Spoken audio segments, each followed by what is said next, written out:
എല്ലാവർക്കും നമസ്കാരം. Welcome back to Niyans. ചോറിൻ്റെ കൂടെ കഴിക്കാൻ വെണ്ടയ്ക്ക കൊണ്ട് നല്ല അടിപൊളി ടേസ്റ്റിൽ തയ്യാറാക്കിയിട്ടുള്ള ഒരു ഐറ്റത്തിൻ്റെ റെസിപ്പിയാണ് ഇന്നത്തെ വീഡിയോയിലുള്ളത്. അപ്പോൾ ഇതെങ്ങനെയാണ് തയ്യാറാക്കുന്നത് നോക്കാം.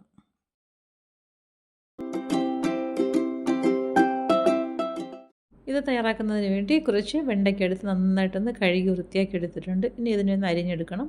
അപ്പോൾ മുകൾ ഭാഗം ഇതേപോലെ ഒന്ന് കട്ട് ചെയ്ത് കളഞ്ഞതിന് ശേഷം നമ്മൾ സാമ്പാറൊക്കെ വയ്ക്കാൻ കട്ട് ചെയ്യത്തില്ലേ, ആ ഒരു വലുപ്പത്തിൽ ഈ വെണ്ടയ്ക്ക അത്രയൊന്ന് മുറിച്ചെടുത്ത് മാറ്റി വയ്ക്കാം.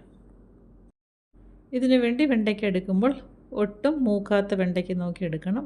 എന്നാലേ നമ്മൾ തയ്യാറാക്കുന്നതിന് നല്ല ടേസ്റ്റ് കിട്ടുകയുള്ളൂ. അപ്പോൾ വെണ്ടയ്ക്കയെല്ലാം ഈ ഒരു രീതിയിൽ അരിഞ്ഞെടുത്ത് വെച്ചിട്ടുണ്ട്. ഇനി ഒരു തക്കാളി ചെറിയ പീസസായിട്ട് ഇതേപോലെ കട്ട് ചെയ്തതിന് ശേഷം മിക്സിയുടെ ജാറിലേക്ക് ഇട്ട് കൊടുത്തൊന്ന് അരച്ചെടുക്കണം. ഈ ഒരു രീതിയിൽ തക്കാളി അരച്ചെടുത്ത് അത് മാറ്റി വയ്ക്കാം.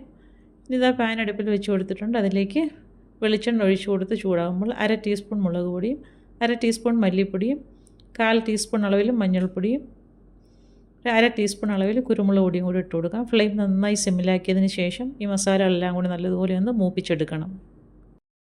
മസാലകളെല്ലാം കൂടി എണ്ണയിൽ കിടന്ന് നന്നായിട്ട് മൂത്ത് വരുന്ന സമയത്ത് അരിഞ്ഞു വെച്ചിരിക്കുന്ന വെണ്ടയ്ക്ക ഇതിലേക്ക് ഇട്ട് കൊടുക്കാം. വെണ്ടയ്ക്ക ഇട്ട് കൊടുത്തതിന് ശേഷം നല്ലതുപോലെ ഒന്ന് മിക്സ് ചെയ്ത് കൊടുക്കണം. അപ്പം മസാലയിലിട്ട് വെണ്ടയ്ക്ക നല്ലതുപോലെ ഒന്ന് വഴട്ടി കൊടുക്കണം. വെണ്ടയ്ക്കയുടെ വഴുവഴുപ്പൊക്കെ മാറി നല്ലതുപോലെ ഒന്ന് മുരിഞ്ഞ് കിട്ടണം. ആ സമയം അത്രയും ഇതേപോലെ ഒന്ന് ഇളക്കി കൊടുക്കണം. അപ്പോൾ ഈ സമയത്ത് നമുക്കിതിലേക്ക് ആവശ്യത്തിനുള്ള ഉപ്പും കൂടി ചേർത്ത് കൊടുക്കാം. അപ്പോൾ വെണ്ടയ്ക്കൊക്കെ ആവശ്യമുള്ള ഉപ്പ് ഇട്ട് കൊടുത്തതിന് ശേഷം വീണ്ടും നല്ലതുപോലെ ഒന്ന് ഇളക്കി കൊടുക്കാം. വെണ്ടയ്ക്കനെ ഇതിൽ കിടന്ന് നല്ലതുപോലെ ഒന്ന് വെന്ത് വഴുവഴുപ്പൊക്കെ മാറി ഒന്ന് മുരിഞ്ഞ് കിട്ടണം. അപ്പോൾ കുറച്ച് സമയം ഒന്ന് അടച്ചു വെച്ച് കൊടുക്കാം. പിന്നീട് മൂടി തുറന്ന് വീണ്ടും ഒന്ന് ഇളക്കി കൊടുക്കാം. ഇടയ്ക്കിടയ്ക്ക് ഇങ്ങനെ ഒന്ന് ഇളക്കി കൊടുത്ത് വെണ്ടയ്ക്ക നല്ലതുപോലെ ഒന്ന് മൂപ്പിച്ചെടുക്കണം. അത് ഇളക്കി കൊടുത്തതിന് ശേഷം വീണ്ടും ഒന്നുകൂടി ഒന്ന് മൂടി വെച്ച് കൊടുക്കുന്നുണ്ട്. അപ്പോൾ ഈ ഒരു രീതിയിൽ വെണ്ടയ്ക്ക നല്ലതുപോലെ ഒന്ന് മൊരിഞ്ഞ് വരുന്നത് വരെ ഇങ്ങനെ ഒന്ന് വേവിച്ചെടുക്കണം. അപ്പോൾ വെണ്ടയ്ക്കയുടെ വഴുവഴുപ്പൊക്കെ മാറി വെണ്ടയ്ക്ക നന്നായിട്ടൊന്ന് ഫ്രൈ ആയി വന്നിട്ടുണ്ട്. ഇനി നമുക്കിത് പാത്രത്തിൽ നിന്ന് കോരി മാറ്റാം. കണ്ടില്ലേ, വെണ്ടയ്ക്ക നന്നായിട്ട് പരുവായി വന്നിട്ടുണ്ട്. ഇനി ഇതങ്ങോട്ട് കോരി മാറ്റാം.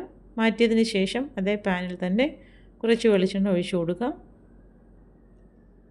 വെളിച്ചെണ്ണ ഒന്ന് ചൂടായി വരുന്ന സമയത്ത് അതിലേക്ക് കുറച്ച് കടുക് ഇട്ട് കൊടുക്കാം. അതിൻ്റെ കൂടെ തന്നെ കുറച്ച് കറിവേപ്പിലയും കൂടി ഇട്ട് കൊടുക്കാം. കടുകും കറിവേപ്പിലേക്ക് നല്ലതുപോലെ ഒന്ന് മൂത്ത് വരുന്ന സമയത്ത് ഇനി ഇതിലേക്ക് ചേർത്ത് കൊടുക്കേണ്ടത് സവാളയാണ്. അപ്പോൾ ഒരു സവാള അരിഞ്ഞതിലേക്ക് ഇട്ട് കൊടുക്കാം. സവാള ഇട്ട് കൊടുത്തിന് നല്ലതുപോലെ ഒന്ന് വഴറ്റി കൊടുക്കണം. അപ്പോൾ സവാള എണ്ണയിൽ കിടന്ന് നന്നായിട്ടൊന്ന് വാടി വരണം. അത്രയും സമയം നല്ലതുപോലെ ഒന്ന് ഇളക്കി കൊടുക്കാം. ഇപ്പോൾ സവാള നന്നായിട്ട് എണ്ണയിൽ കിടന്നൊന്ന് വാടി വന്നിട്ടുണ്ട്. ഈ സമയത്ത് നമുക്ക് ഇതിലേക്ക് അരച്ച് വെച്ചിരിക്കുന്ന തക്കാളി കൊണ്ട് ചേർത്ത് കൊടുക്കാം. തക്കാളി ഇട്ട് കൊടുത്തതിന് ശേഷം അത് നല്ലതുപോലെ ഒന്ന് വഴറ്റി കൊടുക്കണം. അപ്പോൾ തക്കാളിയുടെ പച്ച ചുവയൊക്കെ മാറുന്നതുവരെ നല്ലതുപോലെ ഒന്ന് വഴറ്റി കൊടുക്കാം. ഇനി ഇതിലേക്ക് നമുക്ക് മസാലയ്ക്ക് ആവശ്യമുള്ള ഉപ്പും കൂടെ ചേർത്ത് കൊടുക്കാം. അപ്പോൾ തക്കാളി നന്നായിട്ടൊന്ന് വാടി വന്നിട്ടുണ്ട്. ഇതിലേക്ക് ആവശ്യത്തിനുള്ള ഉപ്പും കൂടെ ചേർത്ത് കൊടുക്കാം. ഉപ്പും ചേർത്ത് കൊടുത്തതിന് ശേഷം വീണ്ടും നല്ലതുപോലെ ഒന്ന് മിക്സ് ചെയ്ത് കൊടുക്കാം.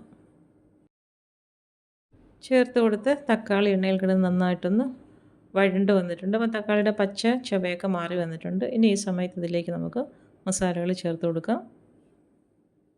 1/2 ടീസ്പൂൺ അളവിൽ മുളക് പൊടി ചേർത്ത് കൊടുക്കുന്നുണ്ട്. ഒരു നുള്ളു മഞ്ഞൾപ്പൊടിയും കൂടെ ചേർത്ത് കൊടുക്കാം. ഇനി ആ മസാലയുടെയൊക്കെ പച്ചമണം മാറുന്നത് വരെ നന്നായിട്ടൊന്ന് വഴറ്റി കൊടുക്കാം. അതത്രയും മൂത്ത് വന്നതിന് ശേഷം അതിലേക്ക് ഒരു 1/2 ടീസ്പൂൺ കുരുമുളക് പൊടിയും കൂടെ ചേർത്ത് കൊടുക്കാം. കുരുമുളക് പൊടി ഇട്ട് കൊടുത്ത് വീണ്ടും നല്ലതുപോലെ ഒന്ന് വഴറ്റി കൊടുക്കാം. ഇത് ഇത്ര ആയിക്കഴിഞ്ഞാൽ നമുക്ക് വറുത്ത് വെച്ചിരിക്കുന്ന വെണ്ടയ്ക്ക ഇതിലേക്ക് ഇട്ട് കൊടുക്കാം. അപ്പോൾ വെണ്ടയ്ക്ക ഇട്ട് കൊടുത്തതിന് ശേഷം വീണ്ടും നല്ലതുപോലെ ഒന്ന് മിക്സ് ചെയ്ത് കൊടുക്കണം.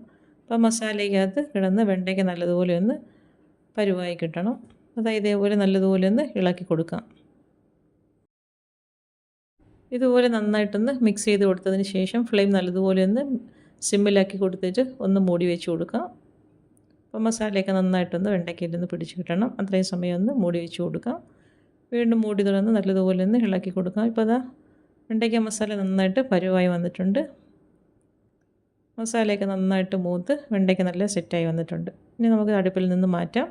മാറ്റിയതിന് ശേഷം വേറൊരു പാത്രത്തിലേക്ക് ആക്കി കൊടുക്കുന്നുണ്ട്. വെണ്ടയ്ക്ക ഈ ഒരു രീതിയിൽ ഇങ്ങനെ ഒന്ന് ചെയ്ത് നോക്കും. നല്ല സൂപ്പർ ടേസ്റ്റാണ്. എപ്പോഴും ചെയ്യുന്ന മെഴുക്ക് വരട്ടിയിൽ നിന്നൊക്കെ വ്യത്യസ്തമായിട്ട് വെണ്ടയ്ക്ക ഈ ഒരു രീതിയിൽ ഇങ്ങനെയൊന്ന് ചെയ്ത് നോക്കൂ. വേറെ കറികളൊന്നും ഇല്ലെങ്കിലും ചോറിൻ്റെ കൂടെ കഴിക്കാൻ ഈ ഒരു വെണ്ടയ്ക്ക മസാല മാത്രം മതിയാകും.